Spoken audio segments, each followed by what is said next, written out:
ஹைதராபாத்தில் வங்கி ஏடிஎம்மில் பணம் டெபாசிட் செய்ய வந்தவர் மீது துப்பாக்கிச்சூடு நடத்தி பணத்தை கொள்ளையடித்த சம்பவம் அதிர்ச்சியை ஏற்படுத்தியுள்ளது.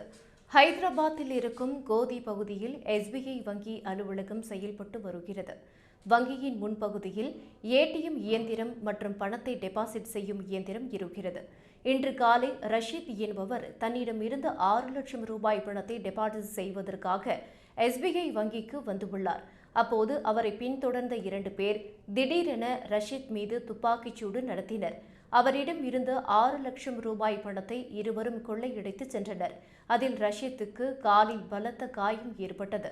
இதையடுத்து அருகில் இருந்தவர்கள் ரஷீத்தை மீட்டு மருத்துவமனைக்கு அனுப்பி வைத்தனர். பின்னர் தகவல் அறிந்து வந்த போலீசார் சம்பவ இடத்தில் இருந்த சிசிடிவி கேமராக்களை ஆய்வு செய்தனர். அதில் பணப்பை மற்றும் துப்பாக்கியுடன் இருசக்கர வாகனத்தில் கொள்ளையர்கள் தப்பிச் செல்லும் காட்சி பதிவாகியுள்ளது.